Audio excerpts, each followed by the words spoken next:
The 10,000 meters underway. This is the first and only section of the Collegiate and Open B group. We have a total of 8 10,000 meter races that will take us through our Thursday evening distance carnival. Great to have you with us on USATF.tv as we begin our 3 days of coverage.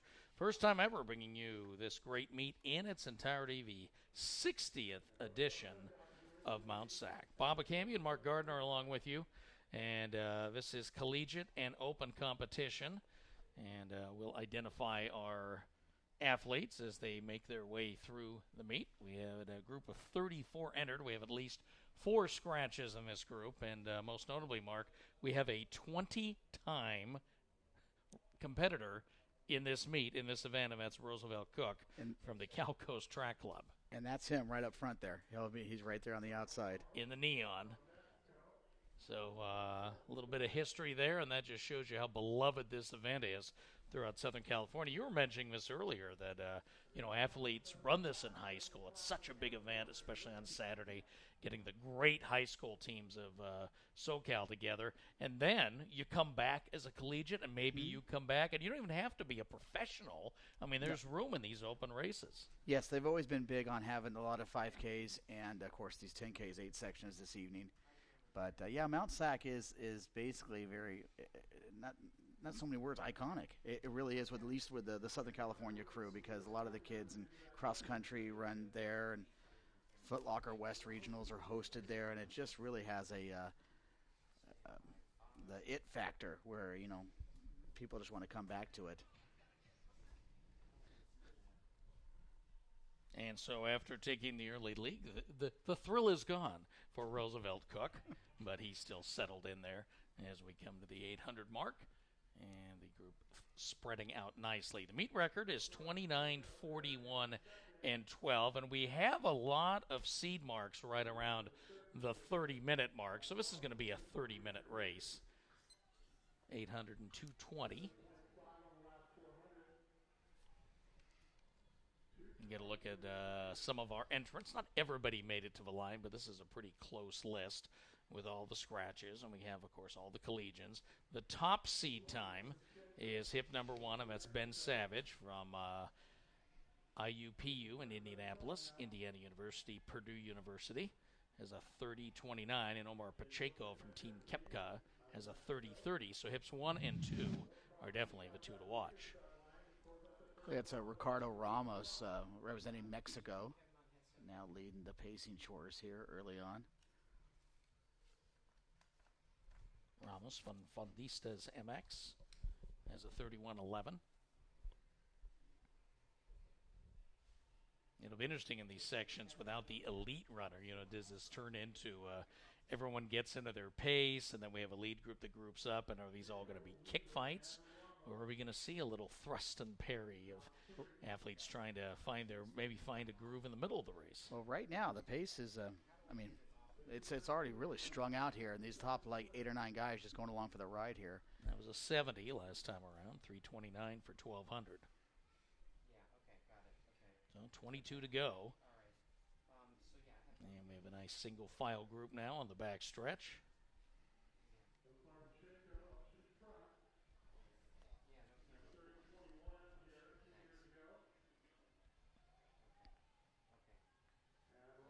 And we have a new leader as well, and Connor Weaver from BYU moves up into the 3rd spot.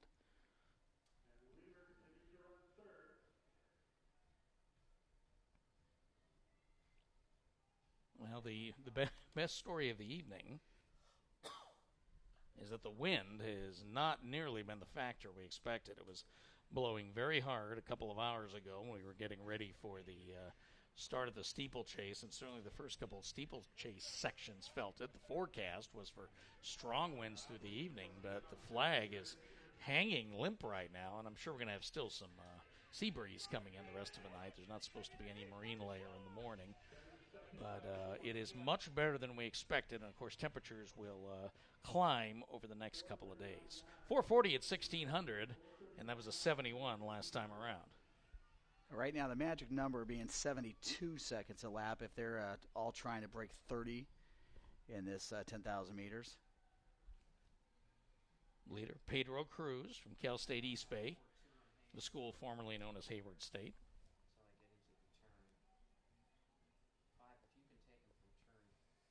So we have a group of 6 with a couple of chasers, and that's Cook in that group of 2. Right here, Roosevelt Cook just ran the Rock and Roll Marathon in Phoenix. That keeps the juices flowing, mixing up your events and distances. Yeah, to most of these guys, this is more or less considered a speed workout. Well, looks like that Pacheco has gone back in the lead.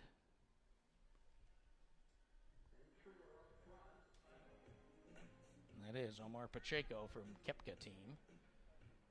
There's Philip Fishburne from Gonzaga in the white and blue, moving up. So another 71, 5:51 for 2,000. So we're 5th of the way into this race, and it's a group of 6 with a couple of chasers.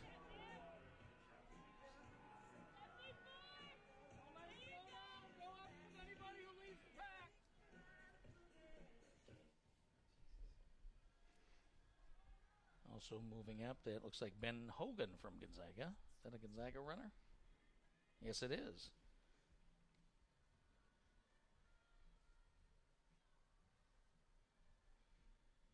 He has moved into the 5th position of that line. And Pacheco has yielded the lead again.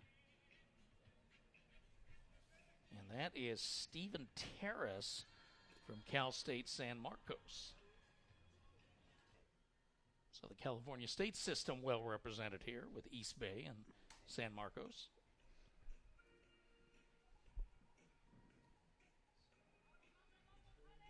That San Marcos program being run by Steve Scott. That's a 70, so we picked up a second on that last lap. Is San Marcos the newest Cal State campus to get that designation? I mean, they've been open long enough now. It's kind of slides, but I think they're I'm trying to think of another one right now. Yeah. I'm going through Cal State Monterey. Yeah, I don't know if Monterey. Monterey might have been a little later. Yeah, I was wondering about that. But San Marcos, beautiful university. I mean, you're talking right there in Carlsbad. It's kind of a secret in a way. Yeah, I've been way back going through that experience when you apply in the UC system and the Cal State system. You have to pick your campuses, and there was always, in Cal State, it was always like you pick the most functional campus. Your side of it was like, I grew up in the Bay Area, but my first Cal State choice was Northridge because of the business school, and obviously the opportunities, being down in Southern California. So Northridge by itself is not a glamorous college campus, but it's a great location. Exactly. And proximity. And nowadays you really got to get your bang for a buck as a student.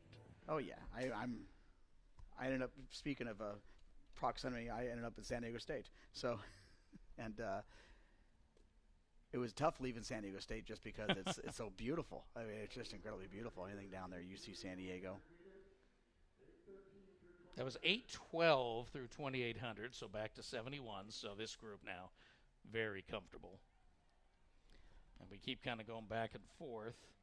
Terrace now moving back and lead. Yeah. It's like, I'm going to lead now. Our BYU runner right there, Weaver. Well, ideally, if they could switch off and kind of work with each other, this group up front, all having the goal to break 30.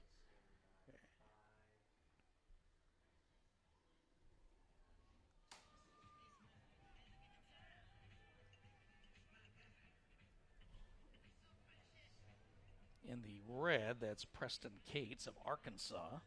So he's the other member of the lead group, along with Hogan and Terrace and Weaver and Pacheco. And Austin Nolan trying to stay up there with that pack, representing coming from Southern Indiana. But looks like he's starting to fade just a little bit here. And then Fishburne next for Gonzaga, and he's separated a little bit from Cook. 3,200 and 933, another 71.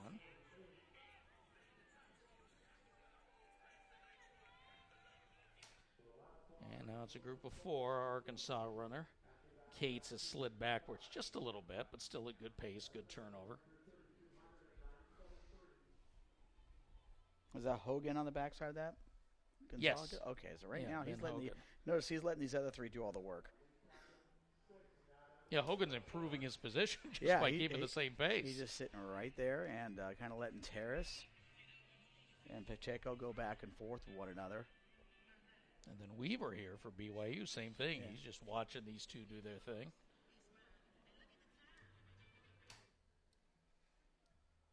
BYU, of course, well placed in middle distance. They're lucky to have Doug Padilla there as their operations guy, the longtime Athletics West member with Alberto Salazar, and been involved in coaching and management for decades. It's always funny to go to BYU meet and see that old Athletics West jacket. That's a blast from the past. Takes you back. Doug kept that, and Doug still fits in it too. He's pretty race ready. It's like every now and then down here you'll see, you really got to do a double take. You start seeing the Santa Monica Track Club. And just some T-shirts out there. Is that Carl? Well, I think that's coming. I'm starting to see those. I think people are making I think the vintage throwbacks of the Santa Monica Track Club. Oh, yeah, remember that in the 80s. Anytime you saw any group with those colors, like, oh, is Carl here? Mm-hmm. All right, this will be 4,000 this time through. And this is Stephen Terrace, Omar Pacheco, Connor Weaver, and Ben Hogan.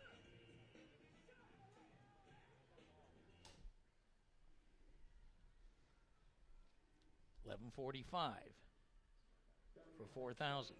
71 again. So they've stayed between 70 and 73 seconds now for basically the entire race, all 10 laps. But now looking in the back there, you see MtSac. This is another Utah State runner, Darren Harmon, kind of pushing forward in the second group. Leaders on the backstretch.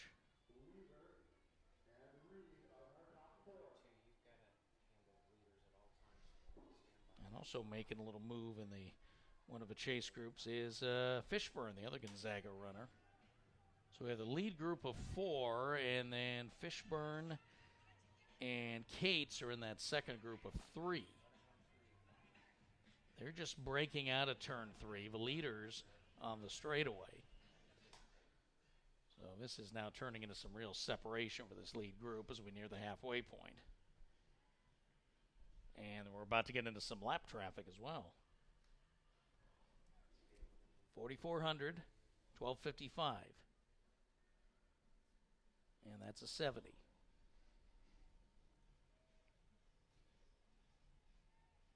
Terrace there in second place. He's a local product there in San Diego. Actually went to La Costa Canyon High School, so within 5-10 minute drive of Cal State San Marcos.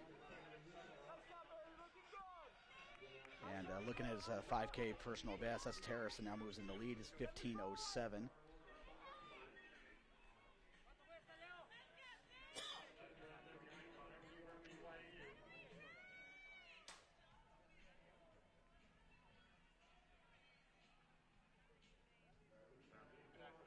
And again, all 4 of the leaders going around Christopher Wallace of Houston. And we're going to get to the halfway point next time we get to turn 3. Here come the leaders to complete 4,800. Pacheco and Weaver and Hogan and Terrace. Terrace, your leader.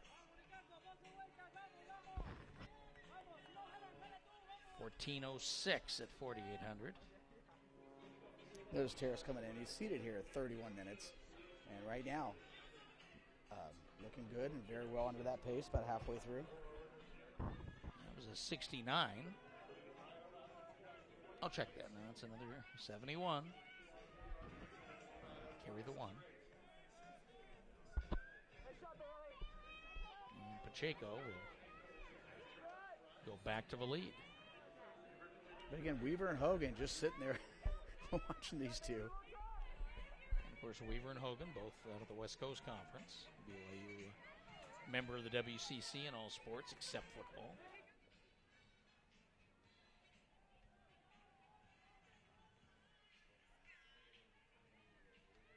And of course, that's speculation runs wild. Both BYU and Gonzaga are coveted by other basketball conferences. Or I should say Gonzaga in basketball and BYU in football. But because of all the other sports dragging along with them, it's kind of a challenge. You know, BYU flirted with the Big 12. All right, 15-17 for 5,200. So another 71, 72, right in there.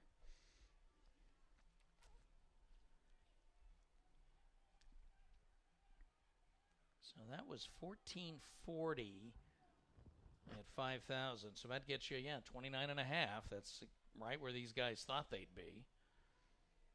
And we'll see what kind of big finish. If this is just a 400, or do we get a long, slow finish? I mean, Pacheco came in. He's, again, the seed times, as we mentioned earlier, not always accurate. Sometimes guesstimations and based on their training schedules. But 30-30 is the best. So if these young men continue this pace, they're going to be in the mid-29s. And it is a beautiful night now. The wind actually looks like it picked up based on the flag, but right now it's just the 60s. And perfect temperatures here for 10Ks. And we have 8 of them for you, so. All right, that was 5,600. Didn't quite get that split with the leaders in the back. This lead group now is literally moving significantly faster than anybody else on the track.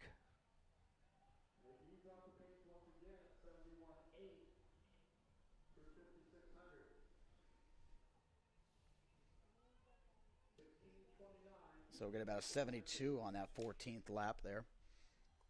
16:29. So coming upon 6K. Yeah. And they're clear for the moment, but they're going to have some more lap traffic in the back.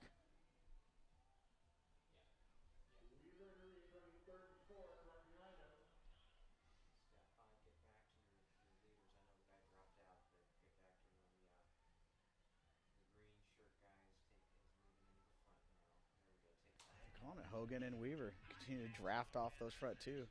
Pacheco and Terrace.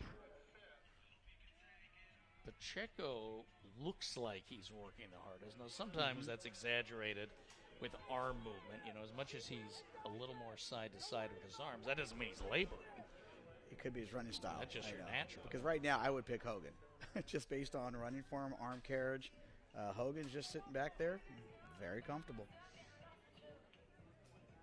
He also seems to have the longest stride. All right, 1741 at 6,000.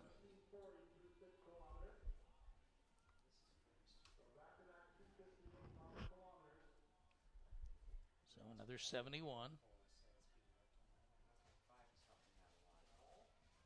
Again, those first 4 are your leaders. The runner they just passed has been lapped. We're on the back stretch.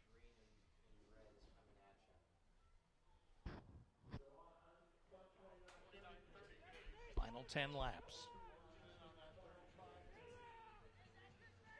Yeah, these 4 are locked in. And looking really good as long as they can stay together.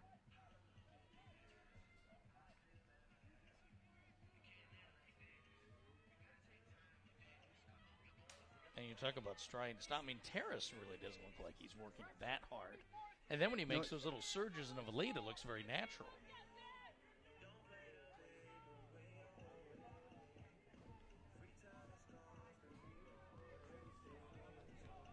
1851 for 6,000. 6,400. Yeah, right now they continue to be right around 29, 30 range right there for the full 10K. Another 71 lap. And right now, trying to get this coming up in 5th place right now, but it looks like he hasn't lost any ground from this front 4. I think he's a lap down. 5th is just coming off of turn 2. Okay. You just saw him on our shot there we go. moments ago, and that is one of our Gonzaga runners. So check that. That's a 120-meter difference. Yeah. So yeah, that is that's a whole other race. That's a whole other race. Yeah, the battle for second is on the back stretch. The battle for the lead, or not the battle for second, the battle for 5th. Yeah. This is the front stretch, so it is well over 100 meters as we come to 6,800. Now Terrace has a little more hitch in his run. 20:04 for 6,800. And we drop to a 73 on that lap. You can see the construction in the background of the El Camino College campus. Remember, we are, again, not in Walnut this year, third year away from where it all began, but a beautiful new version of the stadium in the works. Obviously, there were some problems you may have read about legally, and they've all been resolved. All parties are happy, and when we get MtSac back on the MtSac campus, it is going to be a beautiful thing.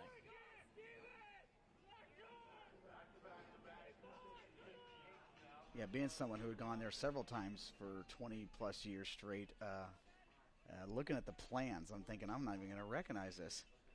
The field house, the athletic facilities, the practice fields, everything. It's going to be something else. Long overdue. Now we're past the 7,000 mark. So for the leader, there's a lead pack of 4 that just 21:16. That's a 75. So we are continuing to slow down just a little bit, but a lot of this, I think, is just gearing up for a final push. And again, there's nobody in the chase group even close. They're all in the front stretch. Here's the leaders in turn 2, out of turn 2. But Terrace now dropping from that front group of 4, which is now 3, with Pacheco, Weaver, Hogan. And you see Terrace there, a little more up and down, a little more laboring. Here's Pacheco and the BYU runner is in second, Weaver, and then Hogan from Gonzaga in the blue.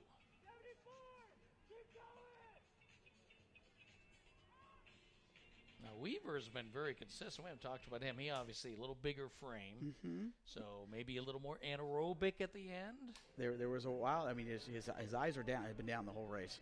And there was a point there where I thought that maybe he just looked heavier, and that was about 5-6 laps ago, though. And so he has continued to hang in there. And I worry about Pacheco. He's been doing basically the pace work the entire time. And we're talking now 19 laps.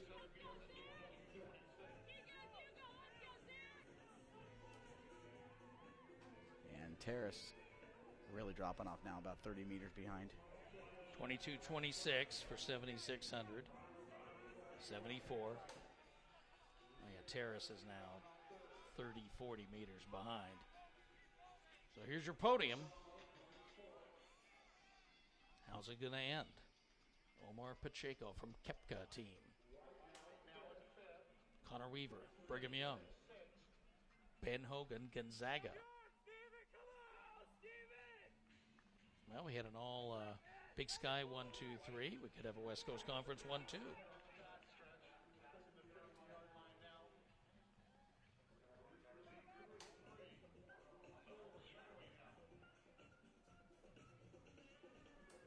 And here we come to 8,000.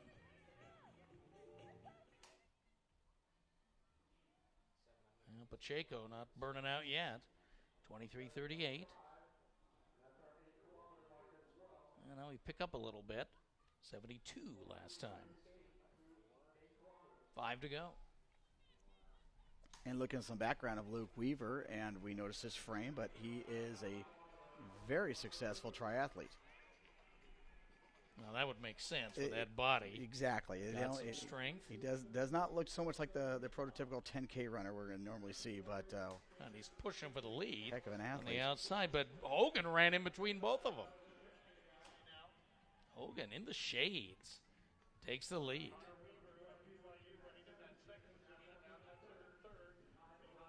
So now they're clear. Oh, no, they do have another runner to pass. They're coming up on Savage, and he yields.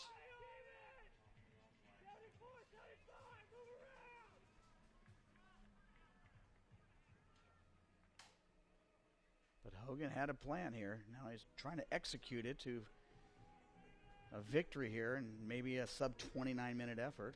4 to go. 24:49.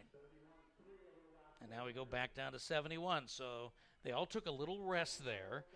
And they shook Terrace off in the process. But nobody looks willing to yield here in this group. This is the Open and College B section of the men's 10,000. And it's turned out to be a great race. If they come back with a 4:30, they're going to be looking about 29:20. That's actually better. We were talking 29:30 pace at Yeah. the halfway mark.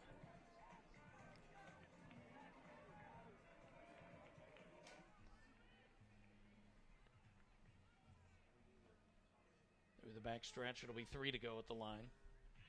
And Terrace, as much as he's fallen off, he still can break 30.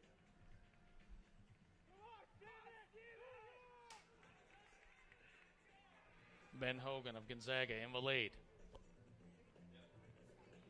Another push by Pacheco. Yeah.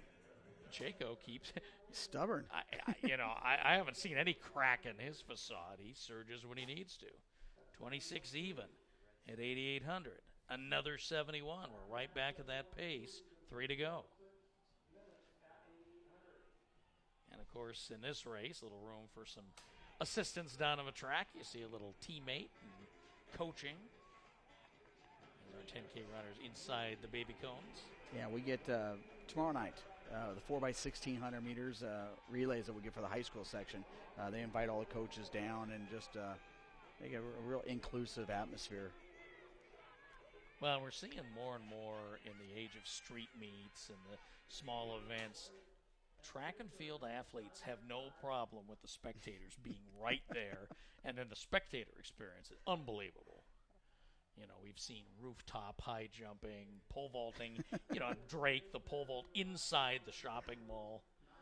And I hardly endorse more of that because that's going to bring more people to track and field, letting them get close, really see the athletes. And the fact that the athletes don't have to be in that bubble, that they respond to this. Well, one of the bigger distance meets in California, you'll almost feel like you're running through a tunnel for a couple of those laps because the entire crowd will be right there, about 3 deep, lane 4. And they're just running through a big tunnel and trying to get all those young men under 9. But Weaver is really impressive. As Weaver and Pacheco have now left Hogan. Yeah, Hogan has lost some ground here. Coming down to 600 to go. Although Hogan starts turning it over now.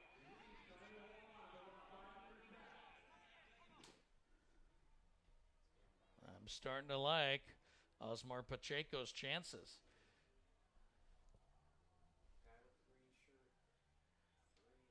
Doesn't matter how much he's led. He is making everybody else fade, and I'm seeing just a little more labor in Connor Weaver now. And not only, it's almost as if he's used them to continue to drive his pace. You can see Hogan in the shades pushing hard, not wanting to let this get away. You see everybody's gotten around Roosevelt Cook. 28, 22, 1 to go. So they're definitely going to be under 29:30, these two young men.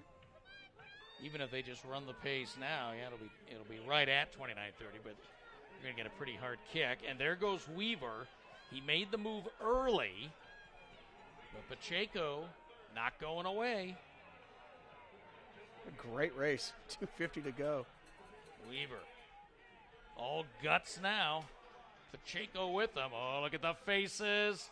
What does that tell you with 200 to go? And here comes Pacheco. He had some left, but there's still 200 left. I Can he think make the sustain?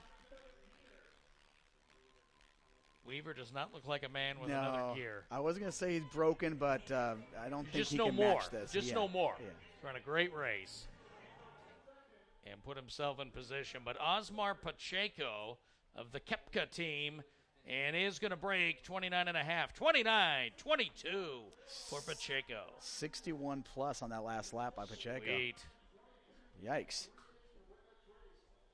And so even after the battle, but you said this earlier about how they were pushing each other. Mm-hmm. It wasn't so much Pacheco and Terrace trying to separate. The four of them worked together well.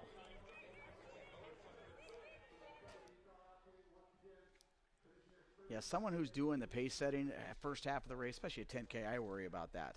But in this case, Pacheco knew exactly what he needed to do and held off. I mean, Weaver gave him a challenge. Hogan moved in there for a little bit to take down the challenge.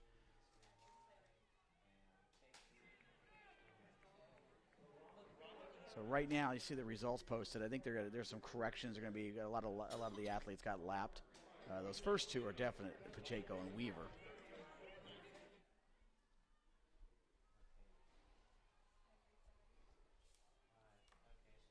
Yeah, I'm pretty sure it's going to be Terrace or Fishburne third. I did not watch the two of them finish. Hogan? Hogan was in there or too. Hogan, yeah. Hogan was in there too. Yeah. So I have a hard time believing he maybe. He couldn't have fallen. I mean, it was 100 meters difference. So the computer will correct itself in a moment. Yeah, trying to keep track of 30-plus men over the course of a 10K and who's getting lapped. But there you see the replay. Yeah, here's that real speed, that final lap. And you just see that angst to that Weaver. See, Pacheco never had to use that much turnover at any other point in the race. So, again, you're not necessarily pushing yourself, just pedaling a little harder. I think Weaver's still strong on his stride. So, a nice run for both of them. Osmar Pacheco of Kepka, your winner in 29-22. Other finishers coming across, and we'll show you all the results when the computer sorts them all out. I don't think